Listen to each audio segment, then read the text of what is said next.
Terima kasih atas kesempatan yang diberikan. Saya akan menjelaskan kemagnetan. Kemagnetan, semua benda yang mempunyai kemagnetan disebut magnet. Kutub magnet atau magnetic pole adalah bagian pada magnet yang mempunyai kemagnetan kuat. Bila magnet batang digantung dengan tali, maka magnet akan menunjuk ke arah kutub utara dan kutub selatan. Kutub magnet yang menunjukkan ke arah kutub utara bumi disebut utara atau north, dan begitu pula sebaliknya. Asal-usul kemagnetan.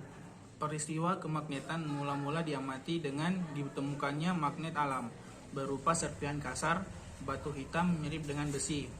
Batu itu ditemukan di daerah pertambangan di sebuah kota kuno di Asia Kecil yang bernama Magnesia. Sejak tahun 121, bangsa Tionghoa telah mengetahui bahwa jika sebatang besi didekatkan dengan magnet alam, maka besi akan bersifat magnet. Peristiwa itu dikenal dengan induksi magnet. Selanjutnya, pada abad ke-11, magnet sudah dipergunakan oleh para pelaut sebagai alat bantu navigasi dalam pelayaran. Lanjutkan materi tentang kutub magnet dan sifat-sifatnya. Tarikan kuat pada sebuah magnet terletak pada kedua ujung-ujungnya, yang dinamakan kutub magnet. Sebuah magnet, bagaimanapun bentuknya, memiliki dua kutub yang selalu bertentangan yang terletak di kedua bagian sisinya. Kutub magnet yang menunjukkan ke arah utara bumi dinamakan kutub utara magnet atau dalam kurung U, dan kutub magnet yang menunjukkan ke arah selatan bumi dinamakan kutub selatan magnet atau dalam kurung S. Saya akan melanjutkan materi medan magnet. Medan magnet adalah daerah di sekitar magnet yang masing-masing terdapat gaya magnet. Banyaknya garis-garis gaya magnet disebut flux magnetik atau dalam kurung F. Sedangkan banyaknya garis-garis gaya magnet yang tegak lurus bidang yang luasnya 1 meter persegi disebut kerapatan flux magnetik atau dalam kurung B. Garis gaya magnet selalu bekerja dari kutub utara ke kutub selatan magnet. Arah dan pola garis gaya magnet di sekitar kutub magnet seperti pada gambar di bawah. Induksi magnet. Jika sepanjang besi atau baja diletakkan dekat dengan magnet, lama-kelamaan besi atau baja itu menjadi magnet pula. Ujung besi atau baja yang dekat dengan salah satu kutub magnet akan memperoleh kutub yang berlawanan dengan kutub magnet itu. Peristiwa semacam ini disebut induksi. Dan bila sabuk besi ditaburkan di atas kaca dan sebuah magnet berbentuk kapal kuda ditempatkan di bawah kaca, sabuk besi akan membentuk formasi di bawah kaca. Sabuk besi akan membentuk formasi seperti pada garis-garis yang dibentuk oleh serbuk besi disebut garis-garis gaya magnet atau magnetic line atau magnetic fly. Terima kasih. Perkenalkan, nama saya Eka Nike Setiawan.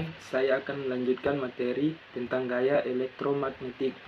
Gaya elektromagnetik adalah gaya yang bekerja pada konduktor bila arus mengalir pada konduktor di dalam medan magnet. Bila sebuah konduktor dan dua buah magnet dengan kutub yang berbeda disusun seperti pada gambar, kemudian arus listrik dialirkan melalui konduktor. Garis-garis gaya magnet di atas konduktor adalah lebih kecil karena flux magnet yang dihasilkan oleh magnet arahnya berlawanan dan yang dihasilkan oleh arus listrik.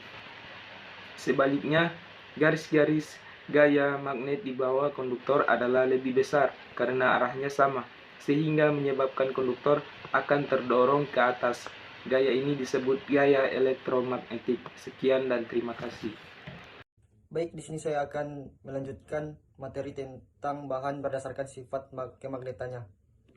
Tidak semua bahan dapat tereduksi oleh magnet. Hal ini bergantung pada sifat bahan-bahan tersebut.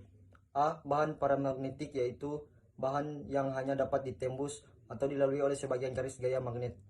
B. Bahan ferromagnetik, yaitu bahan yang dapat dilalui garis gaya magnet dengan mudah.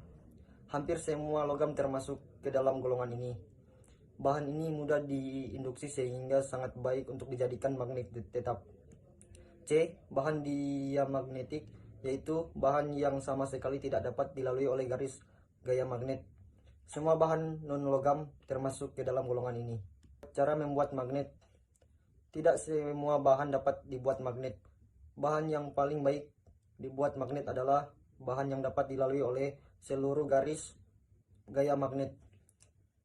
Bahan tersebut adalah ferromagnetik, misalnya sebatang besi atau baja. Magnet yang terbuat dari baja ini memiliki sifat kemagnetan yang permanen. Dalam kurung sukar dihilangkan sifat kemagnetannya. A. Cara menggosok. Dengan cara ini harus ada magnet permanen terlebih dahulu.